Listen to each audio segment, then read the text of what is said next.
Let's talk about covariance and correlation.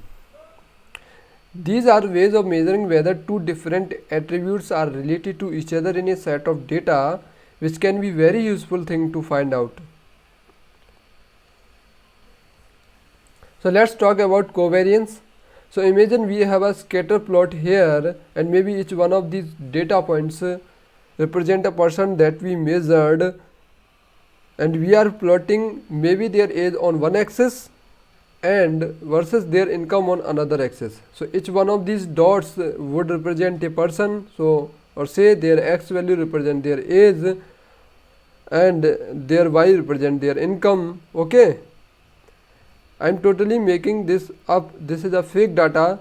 Now if I had a scatter plot that looked like this, you see that these values tend to lie all over the place, and this would tell you that there is no real correlation between age and income based on this data. Right? Like it does not seem to huge for any given age, there could be a huge range of incomes, and they tend to be clustered around the mid. But you know, seeing a very clear relationship between these two different attributes of age and income. Now in contrast, over here on the right, you can see there is a very clear linear relationship between age and income. So covariance and correlation gives us a means of measuring just how tight these things are correlated. So you know, I would expect a very low correlation or covariance for this data on the left, but a very high covariance and correlation for the data on the right. So that's the concept of covariance and correlation. It measures how much these two attributes that I am measuring seem to depend on each other, and so measuring covariance mathematically, it's a little bit hard, but I will try to explain it. It's really more important that you actually how to use that, when what it means, but to actually drive it.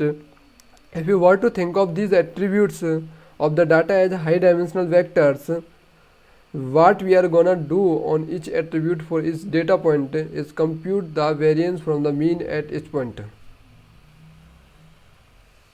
So now I have these high dimensional vectors, which each data point, which each person, if you will, correspond to a different dimensions, and I have one vector in this high dimensional space that represent all the variances from the mean.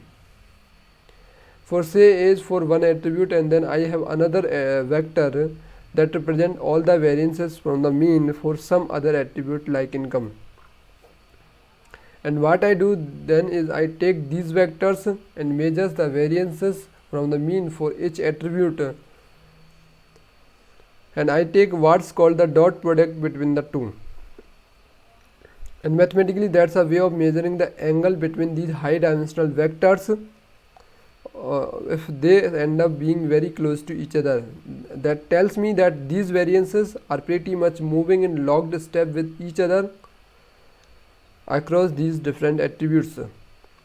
And if I take that final dot product and divide by the sample size that how I set up with a covariance amount, now you are never gonna have to compute this yourself the hard way. You know, we all see how to do this in Python, but conceptually that's how it works. Now the problem with covariance is that it can be hard to interpret. So if I had a covariance that's close to 0, well, I know that's telling me there is not much correlation between these variables at all, but a large covariance implies there is a relationship. But how large is large, you know, depending on the units that I am using, there might be very different of interpreting that data. So that's the problem that correlation solves, and it normalizes everything by the standard deviations of each attribute. And by doing so, I say very clearly a correlation of -1 means that there is a perfect inverse correlation, so as one value increases the other decreases, and vice versa. A correlation of 0 means there is no correlation at all between these two sets of attributes. and a correlation of 1 would imply perfect correlation where these two attributes is exactly the same way as you look at different data points. So remember, correlation does not imply causation. Just because you find a very high correlation value does not mean that one of these attributes causes the other. It just means there is a relationship between the two, and that relationship could be caused by something completely different. The only way to determine causation is through a controlled experiment, which we will take about more detail, but let's get our hand dirty in computing correlation and causation and see how we actually do this in Python. Alright, let's get our hands dirty with covariance and correlation here with some actual Python code. Open it up and follow along with me. So again, as I explained in these slides, you can think conceptually of covariances, a sort of taking these multidimensional vectors of variances from the mean for each attribute and compute the angle between them as a measure of the covariance. And the math for doing that is a lot simpler than it sounds. You know, we are talking about how dimensional stuffs. I mean, it sounds like you know Stephen Hawking, but really how a mathematical standpoints, it's pretty straightforward, and I'm gonna do this the hard way. NumPy does have a method to just compute the covariance for you, and we will talk about that later. But for now, I wanna show that you can actually do this, you know, from first principle. So covariance again is defined as the dot product, which is a measure of the angle between two vectors of a vector of the deviations from the mean for a given set of data and the deviations from the mean for another given set of data for the same points.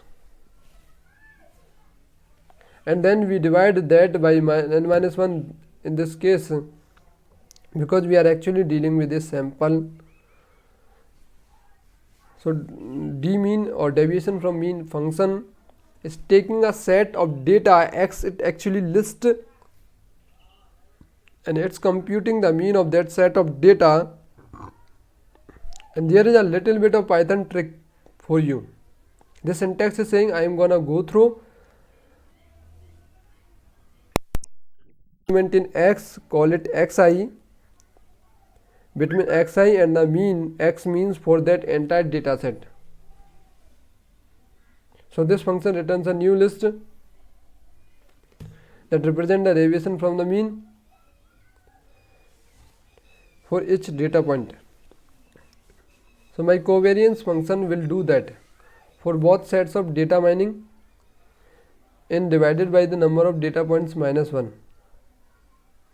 Remember that things about sample versus problem, that thing that coming into play here. Well, that's, and then we can just use these and see what happens. So in this example, I am gonna fabricate some data that is going to try to find a relationship between page speed, that is how quickly a page renders on a website, and how much people spend. So for example, at Amazon we were very concerned about the relationship between how quickly pages rendered and how much money people spend after that experience. You know, we want to know, is there any actual relationship between how fast the website is and how much money people actually spend on the websites. So this is one way you might go about featuring that out. So let's just generate normally distributed random data here for both page speeds and purchase amounts. And since it is random, there is not gonna be a real correlation between them. So just as a sanity check here, we will start by scatter plotting this stuff, and you will see that it tends to cluster around this because the normal distribution on each attribute, but there is no real relationship between them. You know, for any given page speed, there is a wide variety of amount spent, and for any given amount spent, there is a wide variety of page speed. So no real correlation there except for ones that are coming out through randomness or through the nature of the normal distribution. And sure enough, if we compute the covariance in this core data, these two sets of attributes, we end up with a very small value minus 0.07. So that's a very small covariance value close to 0, and implies there is no real relationship between these two things. Now let's make life little bit more easier. Let's actually make this a real function of page speed. So we are keeping thing a little bit random here, but we are creating a real relationship between these two sets of values. So for a given user, there is a real relationship between the page speeds they encounter and the amount that they spent.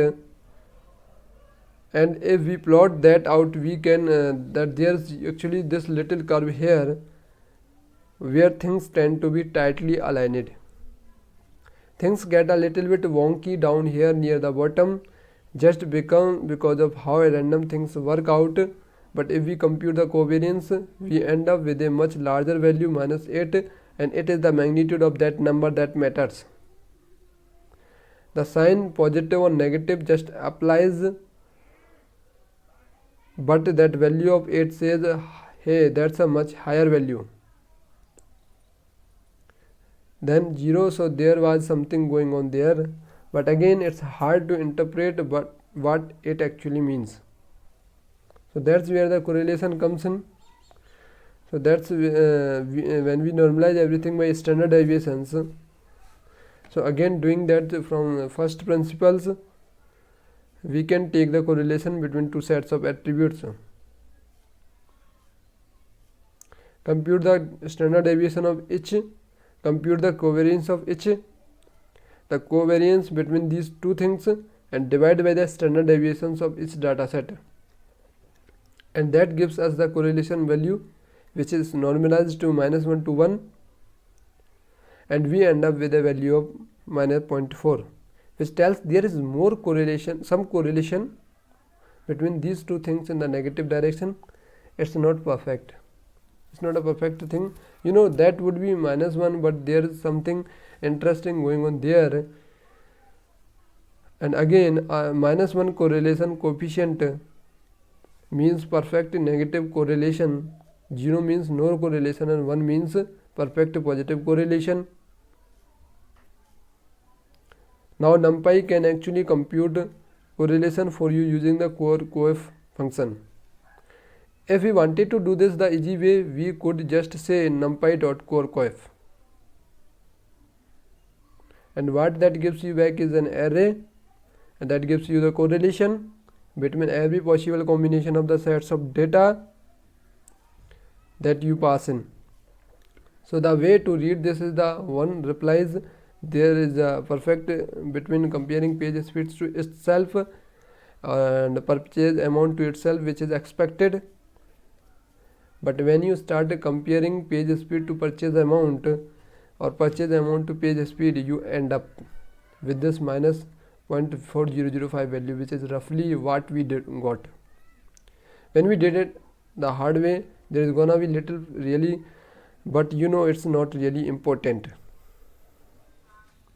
Now we could force a perfect correlation by fabricating a totally linear relationship, and that's what we did in this example. And again, here we would expect the correlation to come out to -1 for a perfect negative correlation,